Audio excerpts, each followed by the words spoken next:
Mga kapuso, malapit nang matapos ang buwan ng Agosto, pero iisang bagyo pa lamang ang pumapasok sa Philippine Area of Responsibility.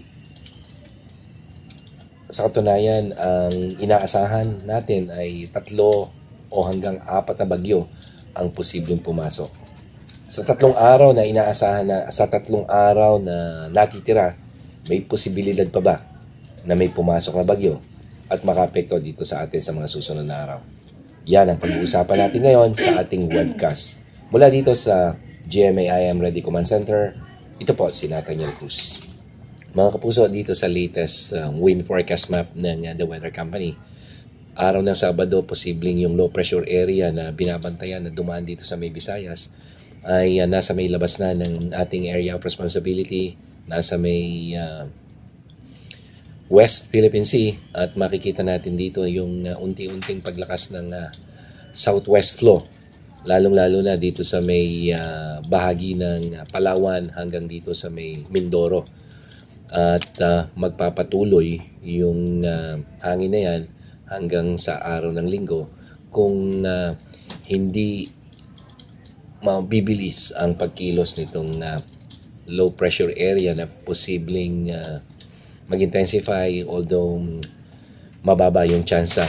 At dito naman sa araw ng Linggo, may nakikita tayong isang low-level circulation nasa may boundary ng ating area of responsibility. Dito naman sa may east of Mindanao, pero babantayan natin to kasi mukhang mababaw lamang yung circulation na ito. So it means that for the next 3 days, we don't expect isa pang bagyo na papasok sa PER before the end of August. So malaki ang posibilidad, isang bagyo lamang ang naranasan natin ngayong buwan ng Agosto. Sabado, yung mga pag-ulan unti-unting nababawasan considering na yung low pressure area ay kumikilos pa westward, so papalayo.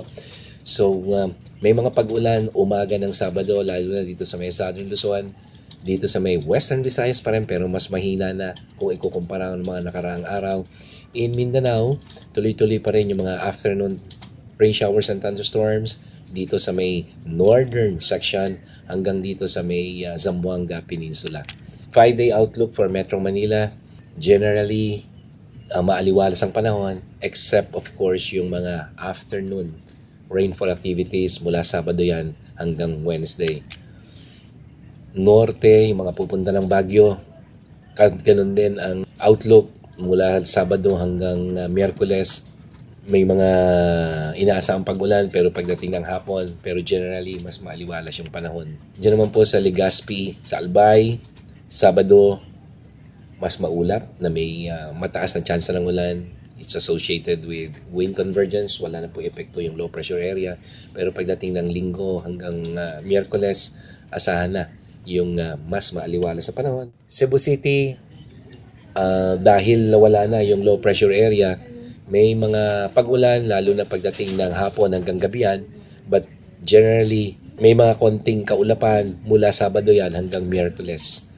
Yun naman pong mga magsuswimming dyan sa Boracay, expect cloudy condition on Saturday. May mga pag-ulan, pero pagdating ng Linggo hanggang Wednesday, mas maganda na yung lagay ng panahon, pero meron din mga mahihinang pag-ulan. Moving south, dyan sa Cagayan de Oro City, cloudy on Saturday, pero pagdating ng Sunday hanggang Wednesday, meron pong mga mahihinang pag-ulan, posibleng dulot ng thunderstorm, pagdating po yan ng hapon hanggang gabi.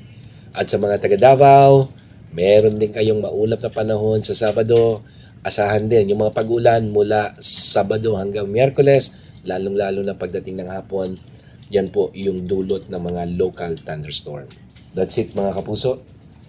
Based from latest forecast from the Weather Company, mukhang wala na pong susunod na bagyo for the month of August. So isa lamang yung naranasan nating bagyo na hindi naman tumawid dito sa ating bansa, but nonetheless nagpaulan sa ilang bahagi ng Luzon at yun sa Visayas. For the next 5 days, including first few days of September, expect generally good weather condition in most parts of the country, except of course yung mga konting pag-ulan po, dulot ng thunderstorm, lalong-lalo na dito sa may Visayas at Mindanao. Mula dito sa GMA I Am Ready Command Center, ako po si Nathaniel Cruz, ang inyong naging tagapagulat.